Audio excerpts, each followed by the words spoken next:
What's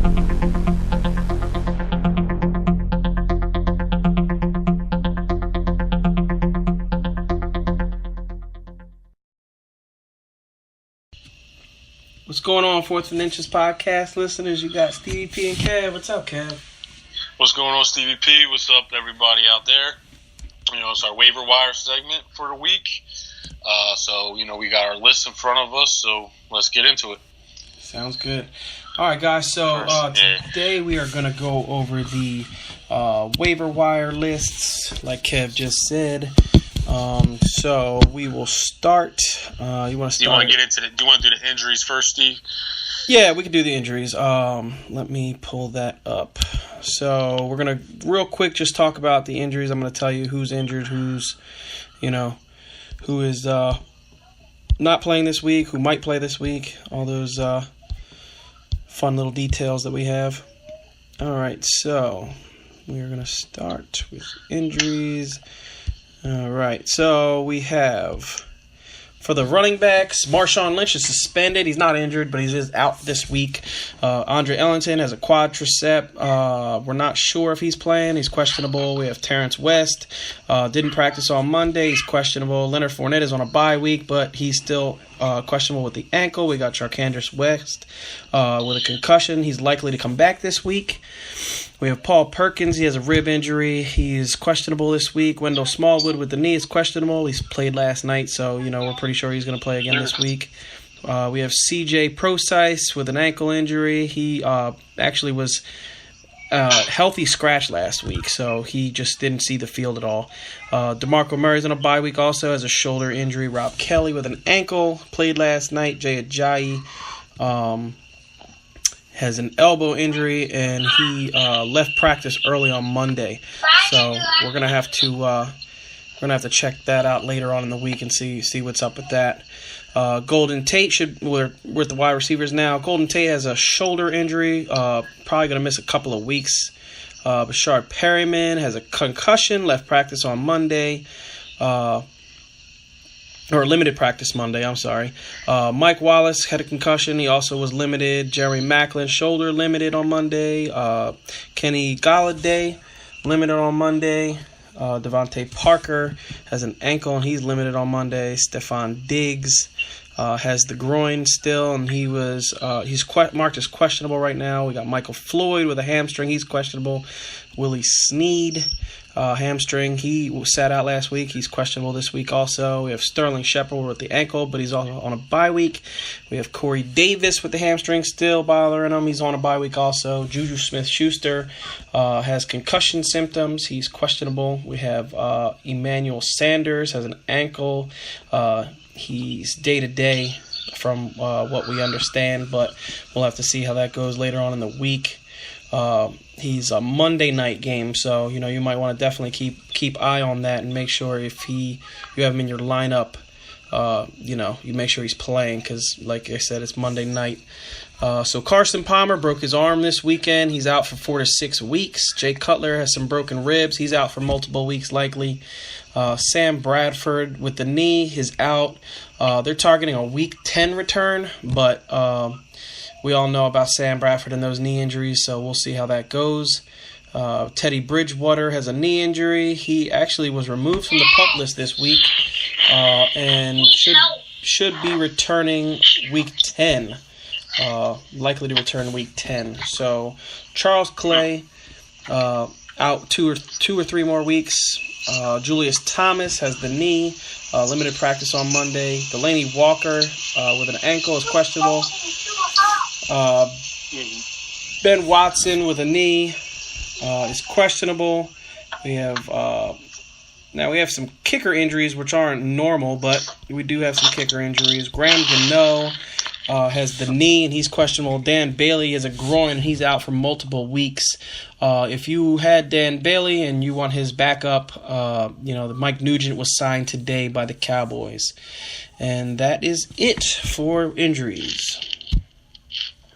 Nice list there. Yeah, right? Nice and long.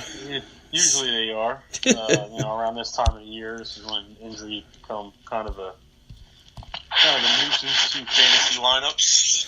I hear that. So, I guess that being said, let's get into it. You want to? I guess we'll start at quarterbacks. Yeah. So this week at quarterback is actually, I want to say it's not any really different than last week. The only name that is popped up is Josh McCown.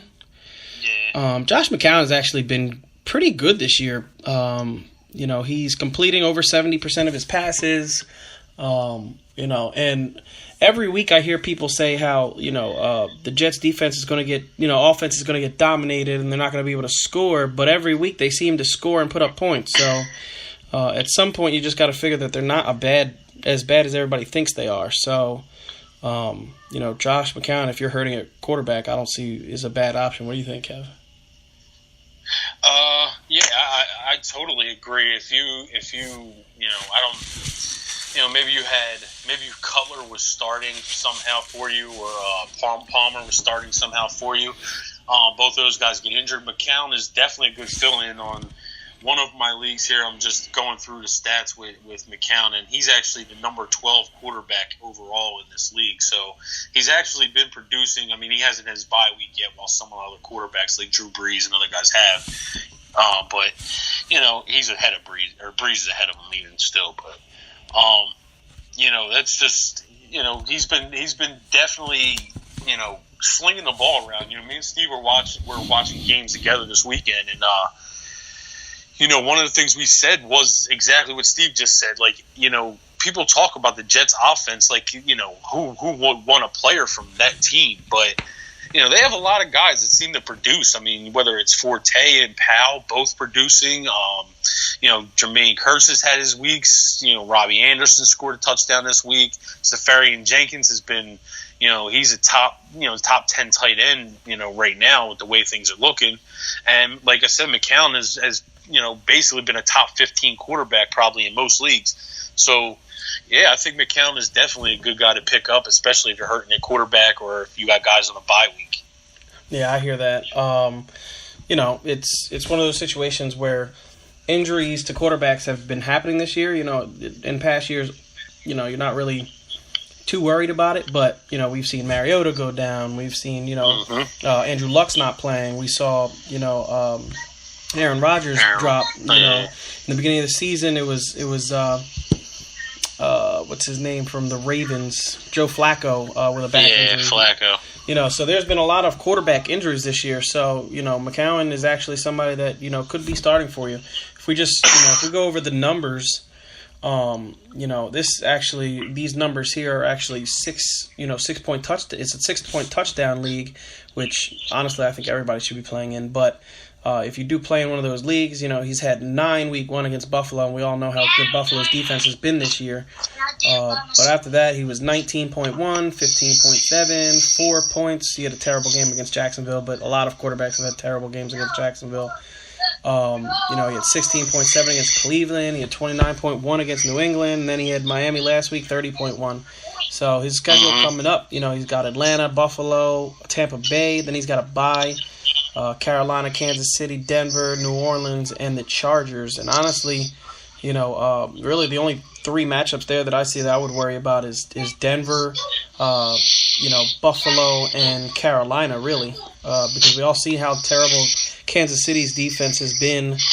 Tampa Bay is just atrocious defense. And definitely in the pass game at Tampa Bay. Definitely in the pass game. Their cornerbacks are so small there, and haven't been. They just moved Hargraves, another first-round pick, into the slot this week. Mm-hmm. Their situation in Tampa hasn't been very good in the pass defense. Exactly. So really, like I said, the only really matchups that you're worried about is Buffalo, Carolina. I guess a little bit. It's not really scary, but Denver. Buffalo and Denver are really the only 2 that I'm seeing here that I'm like, ooh, that's going to be rough. So definitely a guy that I would consider. Definitely, I agree.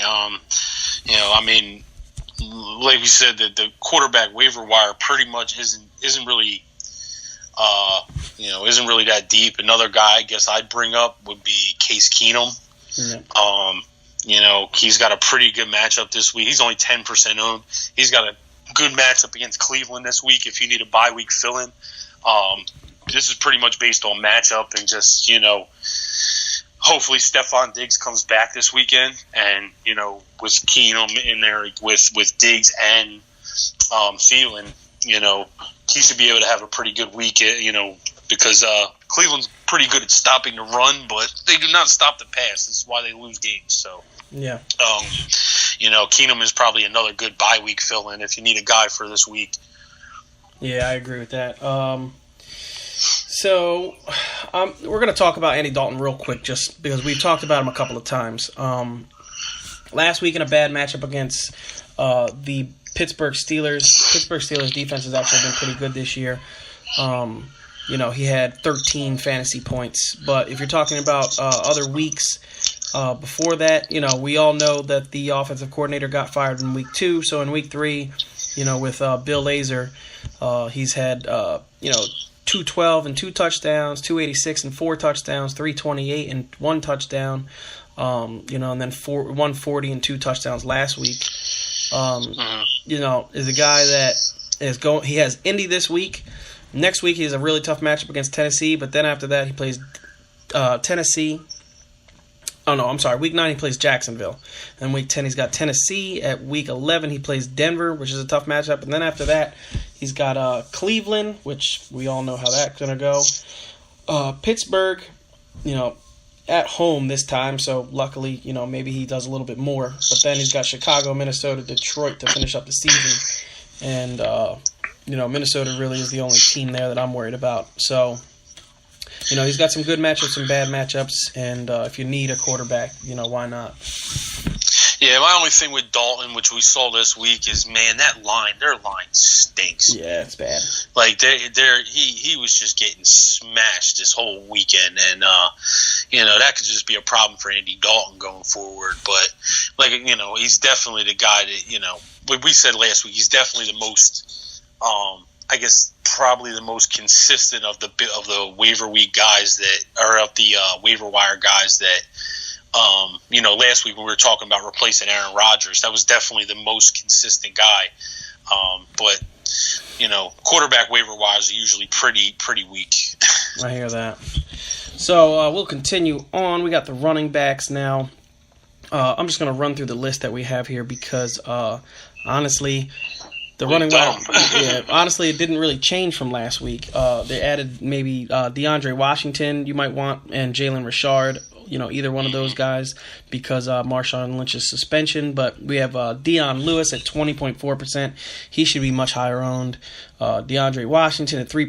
Jalen Richard at 5%. Alfred Morris at 36.7%. Darren McFadden at 41.8%. Wendell Smallwood at 39.2%. He should be way more higher owned. Marlon Mack, 26.6%. And then Alex Collins at 32.5%. Marlon Mack should definitely, Marlon Mack is the guy that I'm going to talk about on this list that, I talked extensively about Dion Lewis last week, so I'm not going to do it again. But Marlon Mack, Marlon Mack, if you watch that game this weekend, he looked good. He's just, I think eventually he's going to start getting the touches. And when he does get the touches, he's going to be a really good running back there. So be ahead of the curve. Get him now before, they say, okay, this season is lost completely. And, they start saying, all right, Frank, we're gonna start seeing what we got in the young guy. So, be ahead of that curve and try to get him now if you can. That was exactly what we've been saying the last couple weeks. Was like, this dude actually looks good with the ball, man. If you watch the games, you see that he has a real good burst, and he makes pretty good plays. Like, we talked about it last week. Well, the Monday night game last week, he made one play and then never touched the ball again. So, for some reason, I don't know why they just keep, giving Frank Gore a lot of love because he's old and, they just want to respect the veteran, but that's their season's just going downhill. It's time to see what the rookie has. Out of the other guys, I'll talk about, we've talked about Alex Collins consistently. Mm-hmm. He just gets most of the work. He's just getting all the first and second down workload there in Baltimore.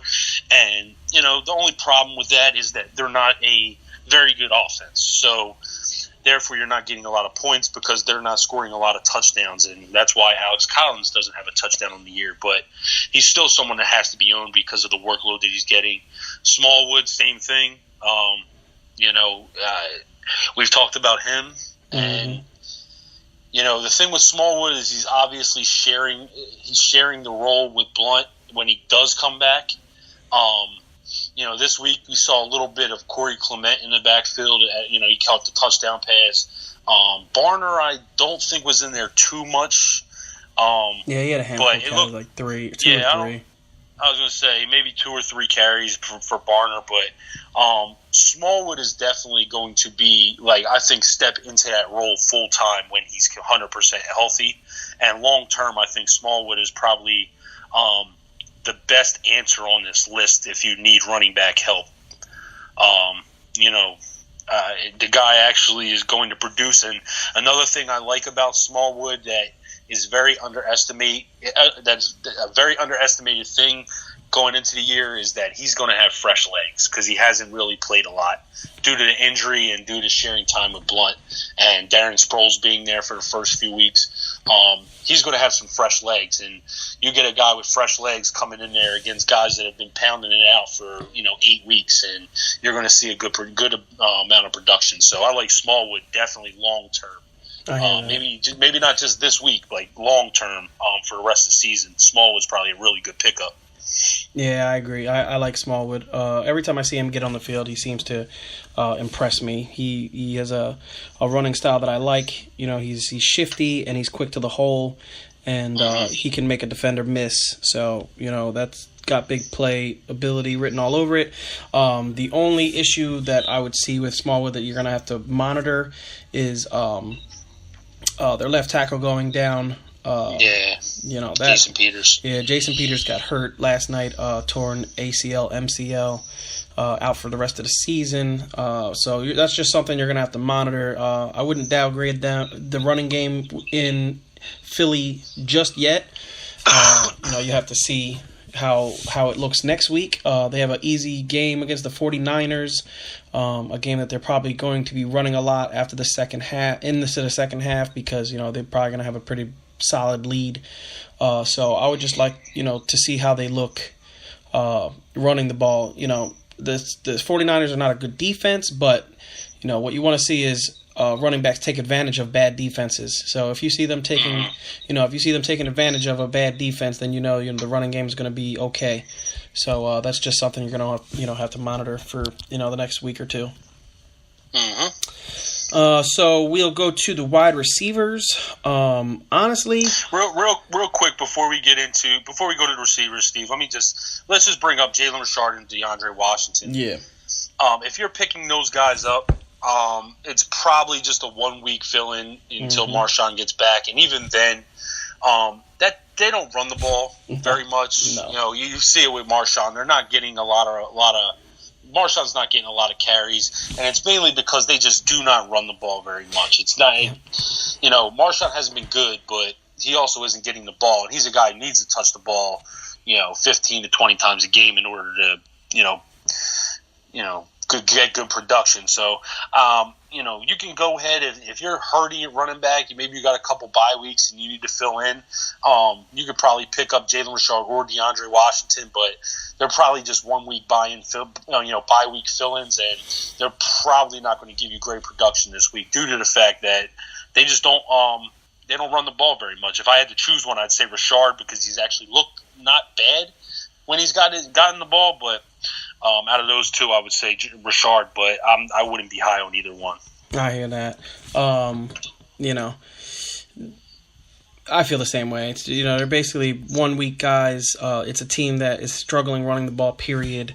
And, not anybody I'm going to pick up and use this week unless I absolutely have to. So with the wide receivers,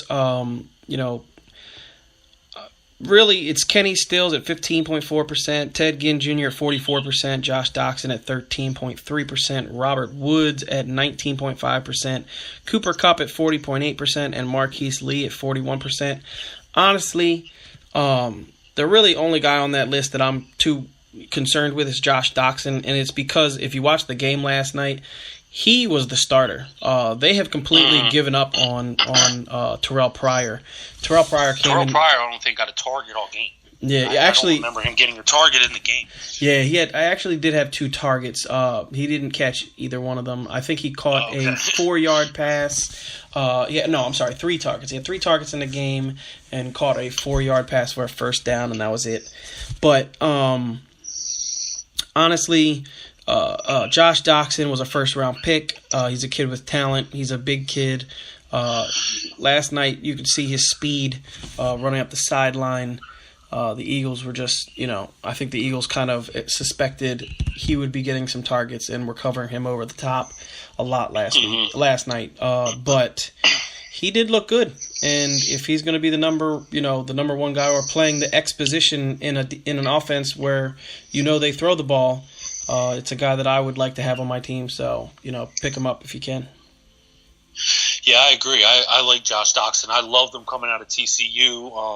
Last year he was pretty much hurt all season.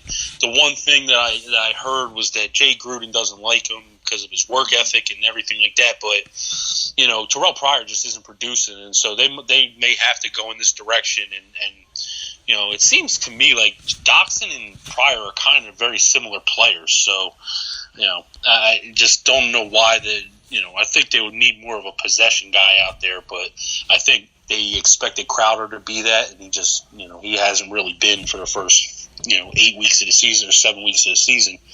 But, I like Josh Doxson. On that list, I like Marquise Lee, too. Blake Bortles actually played really, really well this week. Colts defense is not good. They've gone back.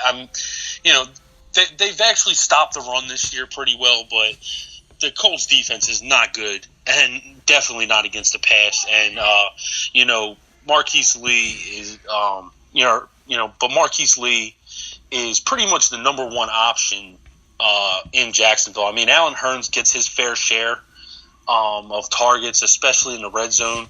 But I think from 20 to 20. Marquise Lee is more of the guy. So on that list, I definitely like Marquise Lee a little bit more than the rest. Yeah, I hear I actually think he should be more than 41% owned by now anyway. Yeah, I agree. I think the biggest downfall with him is he's really not scoring too many touchdowns, so I think guys are shying away from him because of that. But honestly, there's been a lot of wide receivers that have not been producing touchdowns, and you never know. Touchdowns are a weird thing. You know what I mean? One for 4 or 5. Mercedes Lewis caught 3 touchdowns from Blake Bortles in that London game. You can't predict them. Exactly. So in a PPR, he definitely should be owned. He's being targeted 8 to 10 times a game, and that's a number one receiver, and you should have him on your team.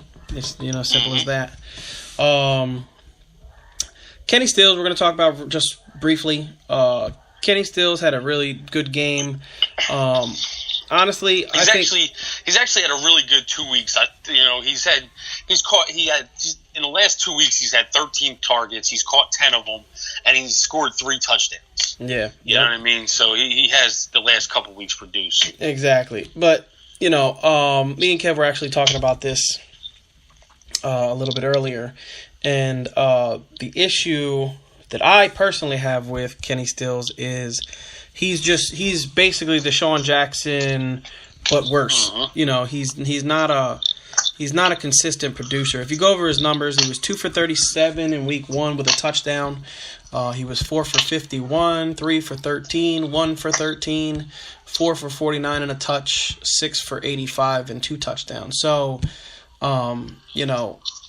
he's just, if a guy's floor is 2.3 points, he's not somebody I'm going to trust every week. So for me, he's a matchup-based starter, and the matchup has to be good. Against Atlanta, he was 4 for 49 and a touch, and then against the Jets, he was 6 for 85 and 2 touchdowns. So, like I said, if it's not a good matchup, it's not really a guy that I'm going to consider.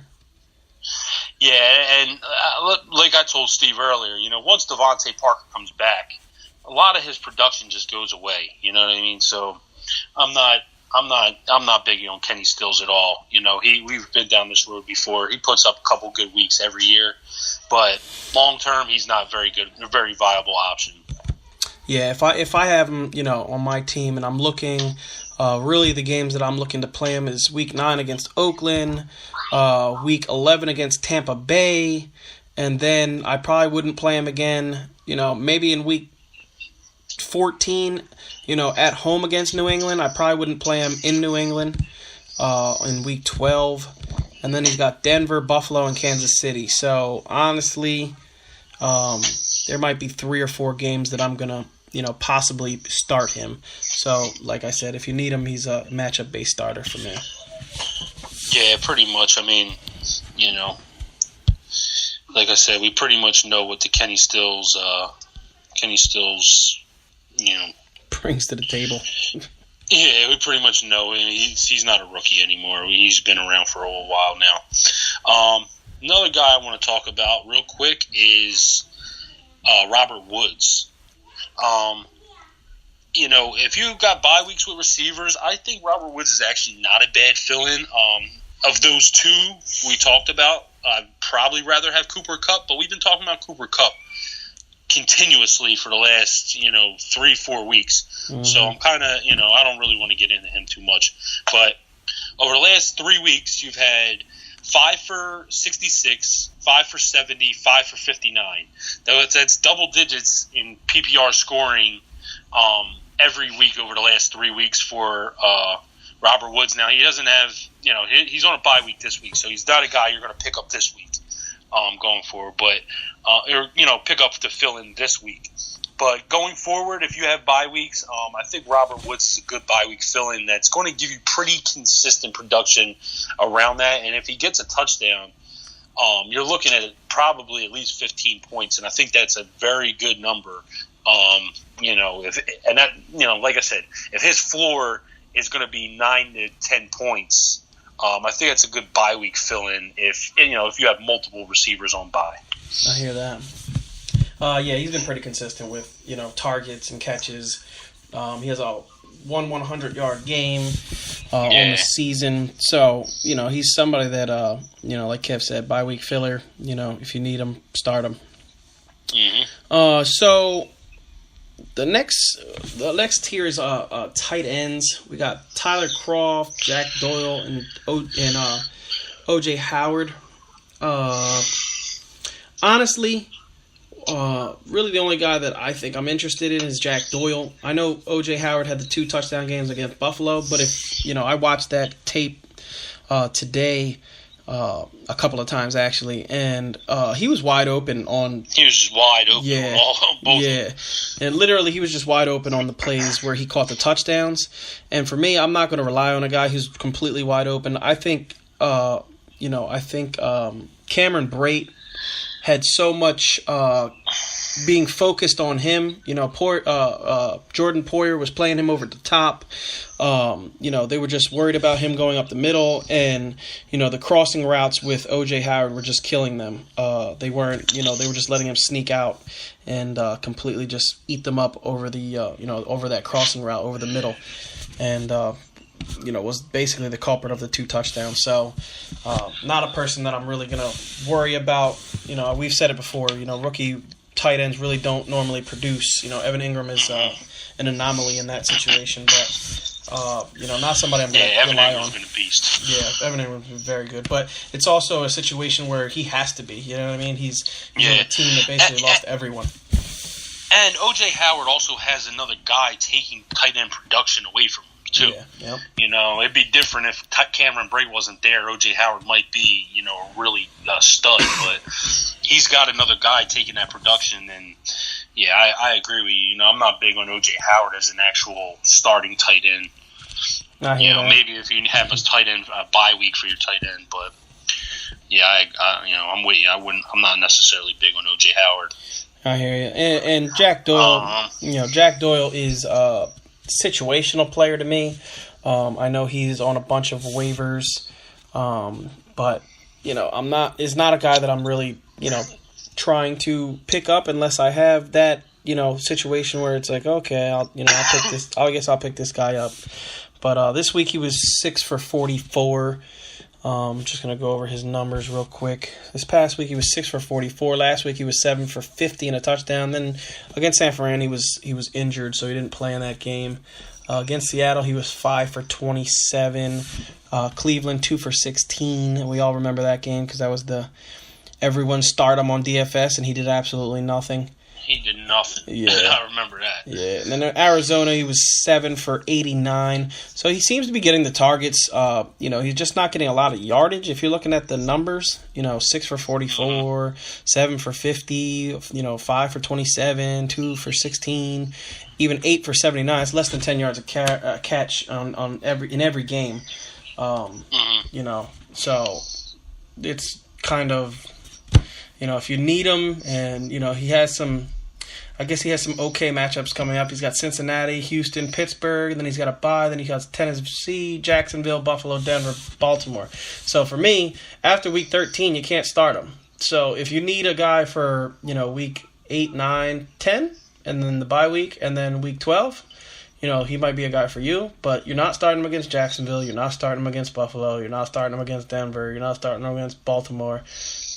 That's games where I just think they're going to be crushed. And, I'm not going to have too much confidence starting him in those games. Yeah, I agree. I kind of got really down on Jack Doyle after that daily fantasy week. We were really high on him. Cleveland gets burned by tight ends. It was such a good matchup, and he just didn't do anything. But going through his stats, based on the way tight end's been, it's actually not horrible production. Our league, we don't, in the league that I'm in with, me and Steve are in together, we don't necessarily have to, we don't have to start a tight end. It's kind of like your discretion.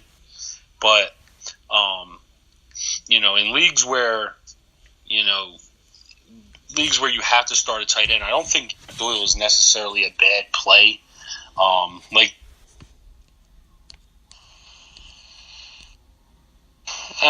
Never mind. I'm wrong. I'm looking through his stats right now. I was hearing some. I thought you were saying some different numbers, man. I don't know what the hell I was listening to. But he has been terrible. So I'm not big on Jack Doyle really at all. Like I said, the daily fantasy week kind of got me down, and I thought I heard a week where you said he went like 8 for 70 something. I didn't see that in here. But, week 2, he had 8 for 79. Okay, yeah. All right. Yeah, I mean, he's just been so inconsistent since then, so yeah, I agree. I actually, if I had to choose, I would actually be higher on Tyler Kroft out of all of them. Yeah, I agree. Just because I think that Cincinnati uses the tight end more than any of those teams do. And Tyler Kroft, especially in the red zone. So I think Tyler Kroft is more likely to get you touchdowns. And if you actually look at his stats for the last 3 weeks, where basically he was named the starter after Tyler Eifert was basically ruled out for the year. He had the good week against Cleveland where he gets 6 for 68, 2 touchdowns. Last week week 5 wasn't a great week, but Buffalo's also. Buffalo is a really good defense. But then this week he gets, 4 for 23, but he gets in the end zone, so he does get you double-digit points. This week he's got Indy. After that it's Jacksonville, Tennessee, Denver. I'm not necessarily against a lot of those matchups just because, even Jacksonville, they're going to have to throw to somebody. And if A.J. Green's guarded by those cornerbacks out there, they don't have a lot of targets. So that could be a really ugly game. But, I like Tyler Kroft going forward, honestly. I'm not saying he's going to be a top 10 tight end. He probably maybe in the 12 area. But, if you're looking for a tight end, I would say Tyler Kroft out of our waiver wire list. Yeah, that's probably the guy that I would – out of the 3 that we just mentioned, the guy that I would probably take, just looking at his matchups, he's got Indy, Jacksonville, Tennessee, Denver, Cleveland, Pittsburgh, Chicago, Minnesota, Detroit, for the rest of the season. Honestly, Jacksonville is more scary against wide receivers. Denver hasn't really been good against tight ends. Really, the only matchup there that I see that might be an issue is Minnesota and Pittsburgh. So for me, if I can use him for, it looks like 1, 2, 3, 4, 5, 6, 7, 8 weeks out of the 10 that are left. I don't mind doing that. So if he's available in your league, why not? Yep. All right, so we're going to go to defenses real quick. Defenses, honestly, we're just going to do for this week. We're not going to do season long because, season long is basically just a week-to-week thing. So this week, some of the defenses that might be available to you are probably, you have the Chicago Bears, you have the Bengals playing Indy. The Bengals are actually only 35.6% owned, and because last week they basically got you negative points most likely. They didn't have any sacks, they didn't have any interceptions on Big Ben, which is surprising. But,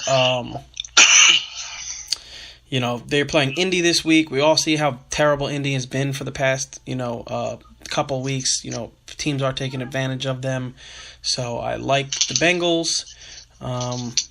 The Falcons against the Jets. I know if you look at ESPN projections, they actually have them, I think ranked 8th among defenses, and I just don't see it.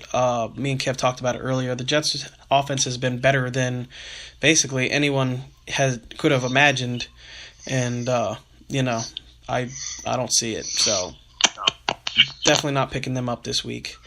Is there any defenses that you like this week, Kev, other than the Bengals?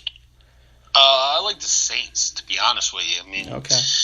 They've kind of flew under the radar a little bit, but they got a pretty good matchup against the Bears this week, and they've been creating a little bit more turnovers. This week was a little, they didn't. Hold on, let me pull up their stats real quick.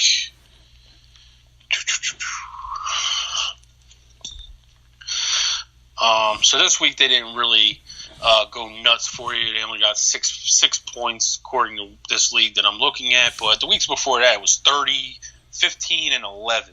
And they play the Bears this week. The Bears are, not a very good offense. They're going to be running the ball a lot, but they got a rookie quarterback. It's a pretty good matchup. It's just, leaves potential for things to happen. And that's all you're really looking for with defenses is potential because, everybody starts off with 10. It's what you do with it from there. It pretty much happens. So, I would say the Saints would be the one defense on the waiver wire that I would probably take a shot on. I hear that. And that's really it for defenses. I mean, you could try out. The Buccaneers have a home game against Carolina this week. I don't hate them. The reason I don't like that one is because I just think that's a bad matchup for Tampa because the corners are so big and because the corners for Tampa are so small and the receivers are so big for Carolina. If Cam can get those balls up, it could be, they could just be winning a ton of jump balls. Yeah, I hear that. Let's see. I have the Patriots at home against the Chargers. I see LAC and I think Los Angeles Clippers. So, the Chargers, going all the way to New England to play a game. I could see New England, defense getting a turnover or two and getting to, Phillip Rivers a little bit. So that might be a defense you might want to stream. And the really only other one that I see here that I'm looking at is the Jets against Atlanta. I know, a lot of people are like, they've been looking and they've seen, the Jets defense has been ranked 27th, in fantasy this year. But honestly, I'm not scared of Atlanta. Atlanta's offense has been atrocious. And Matt Ryan has been turning the ball over a lot this year. So, if he throws up a couple of ducks against this defense, I could see them, picking them off and, possibly scoring. If you look at their defense, they actually have been really good, intercepting the ball this year. They have 1, 3, 4, 6, 7, 9 interceptions already this year, and 3 fumbles. So, they are getting turnovers. Nice. Yeah, they are getting turnovers. So, if you think this is a cakewalk for Atlanta, I honestly don't think so. So, if you have to stream the Jets this week because you're hurting at defenses, that's not a bad play for me. All right, guys. So we are going to look at a couple of buy lows. A lot of the guys that I have looked at so far this week, we've already talked about. But one guy that in particular that I know we've said before is Amir Abdullah. We've told you guys a couple of times to buy low on him. He just coming off a bye week. He had 2 bad weeks in a row. But for me, I kind of like his next 3 matchups. So if you can get him in your lineup the next 3 weeks, I would try to do that. He's got Pittsburgh coming up, and we've seen what, a lot of people have done running the ball against Pittsburgh. They've given up a lot of rushing yards this year. Green Bay and then Cleveland. So I know Cleveland is a pretty good run defense. I think that has more to do with they give up so much in the pass game, but then they are really, really good at stopping the run. But, Amir Abdullah is somebody that I'm definitely still buying on, and if you can get him, you're going to get him cheap, and I like getting people cheap, so try to throw something out there and get him. Yeah, I agree. I like that. I've liked Amir Abdullah. We've talked about him continuously. So, I like Amir Abdullah as a buy low. Another guy I like as a buy low is Devontae Freeman. His last couple games have been very, very mediocre. And like I said last week, I was extremely high on Freeman coming into this week.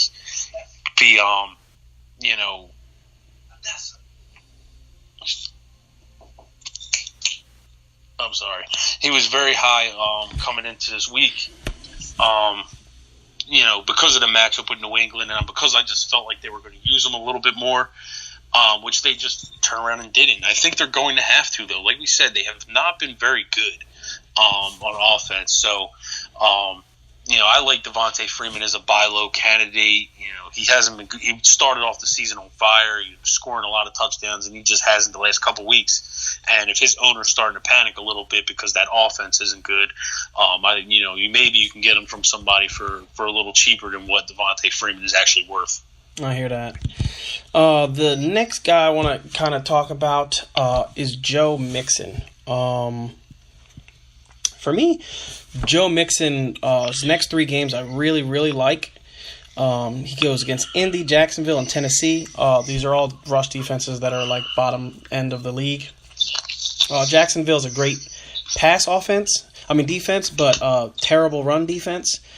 Tennessee, we've seen what Tennessee has given up to some running backs, and Indianapolis, has been okay against the run. But I think Joe Mixon, I think he starts getting into a groove now.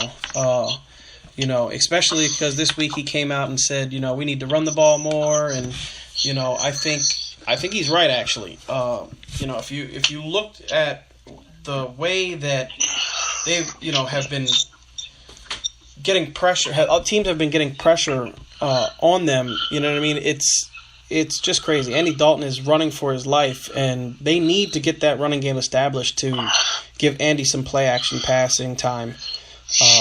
So I could see them this week really trying to, especially after what Indy gave up last week to Ezekiel Elliott. I could see them, really, not Ezekiel Elliott. What's his name? Anyway, but I could really see Mixon start getting off, this week starting and really looking good rest of season. Okay, yeah, and it was actually Chris Ivory and TJ Yeldon this week. Yes, TJ Yeldon. It was two. Yeah, it was 2 guys this week.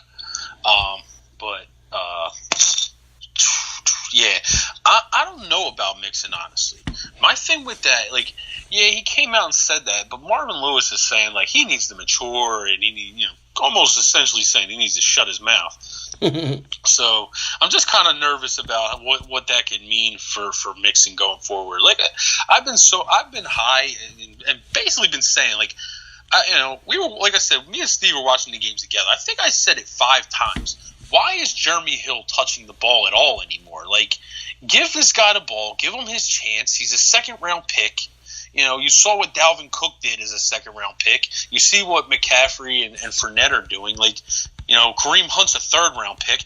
Rookie running backs this year, I felt like an idiot from what I said in the beginning of the year when I was like, I don't really like drafting rookies in fantasy. But, this year it's just been a tear with rookie running backs. And I think Mixon needs to hop into that. But I just don't know what they're, I just don't know how they're going to use them because he didn't even have his second half was just he just disappeared in the second half of that game. Yes. So I got to kind of see it with Mixon before I actually do it. That's my thing with him. I'm going to give you guys a sell high real fast, and I hate to give you guys this sell high because I love him to death. But Carson Wentz, I think right now is a sell high. He's in certain formats, he's the number one quarterback. I think, especially in standard formats, I've heard the other podcasts, and we're talking about Carson being number one quarterback. The only thing is, I just don't know what's going to happen now with Jason Peters out. Last year when Lane Johnson got hurt, it got kind of ugly for Carson, and if that's going to be a replica of what happens now, I think you got to try and get out of that now. Maybe you sell Carson. Maybe you can get a Derek Carr and another player. Because I think Derek Carr's on the upswing. Who knows how his owner feels about him. But I think Carson's a guy that you need to sell. If you were selling high, he would be a good guy to sell high on right now. As much as I hate to say it, because I love the dude. I hear that. Yeah, I like Carson Wentz. I could see you selling high on him if you're getting something really, really good out of it. But if he's your number one quarterback, I don't think I'm going to give up on him. He just looks more mature to me. Last night you saw him getting a lot of pressure, and he was getting out of it. That one play where he ducked, I think it was in the second quarter, where he ducked under four defenders. The third quarter where he ran for 20 yards afterwards. Yeah, he just... Yeah, it was the third quarter, but that's my only thing, though, is I just don't know how consistent he can get out of that. He was literally under pressure a lot in that game yesterday. And, he's got some tough matchups. He's got Denver. He's got Seattle coming up. The Giants got two very good defensive ends out there. It's just, if Jason Peters, if it's kind of winds up being Vitae out there getting eaten up by all these defensive ends and these good, these matchups with these, good defensive end teams. This is more of a thing we're trying to get ahead of the curve. And, like I said, if you can get, like you said, if you can get very good value, and like I said, maybe a Derek Carr and, another player along with it, maybe a number 2 receiver or something, that would be good, or, 3 receiver. But, like I said, this is an opportunity to sell high on him, especially after that Monday night game. I hear that. So the two guys I want to talk about real quick, it's actually, the reason I'm going to talk about the two guys together is Emmanuel Sanders and Golden Tate. And it's because they're both injured right now. Both seem that they're probably going to miss a week or two more. Tate maybe 3 weeks. But the owner of those players might be in a hole where he's 3 and 4 or 2 and 2 and 5, and worried about his season at this point, and can't hold on to Emmanuel Sanders if you're going to offer him something that he can use now. So I would try to buy low on both of those guys, to those teams, and see who's willing to give them up, because rest of season Emmanuel Sanders to me could be really good for you. He's got Kansas City this week, so obviously he's not playing, but he might be back for Philly. If he doesn't come back for Philly, he's got New England, Cincinnati, Oakland, Miami, New York Jets, Indianapolis, and Washington. So, just none of those matchups am I scared of. To me, it's a really good schedule, and if I can jump on him, I'm going to try to do that. So, Emmanuel Sanders rest of the season I really, really like. And then Golden Tate, I believe Golden Tate. Let's see what Golden Tate's matchups are. Let's see here. Where is he? I can tell you in a sec. Going forward, he has. They were on bye this week, so he's got Pittsburgh, Green Bay, Cleveland, Chicago, Minnesota, Baltimore, Tampa, Chicago, Cincy. Yeah, so in the playoffs, he's got Tampa Bay, Chicago, and Cincinnati, and three good passing three teams you could probably pass on, especially Cincinnati. Cincinnati actually looks like they've been good against the pass so far, but by that time, I think Cincy will be out of it. So I hear that. So two guys that really have good matchups coming up, and you want to jump on them while they're hurt, because when they come back, the owner's not going to sell. So try to jump on them while they're injured. And for me, that's basically what I have for my buy list. Do you have anybody else you're looking at, Kev? Not really. It wasn't a huge week for it. I think this week it was kind of just the guys who were going to go off kind of went off. Yeah. Latavius Murray had a good week, but I don't necessarily want him. Yeah. Not really. Don't really have any other names here. All right, then, guys, we're going to call it quits for the night. We are 51 minutes in, so you guys have a good rest of your night, and we'll be back on Thursday for our DFS podcast. All right, everybody, take it easy, and enjoy the week of fantasy, and hit that waiver wire if you have to. All right, guys, let's win these fantasy championships. Let's get it. Yep.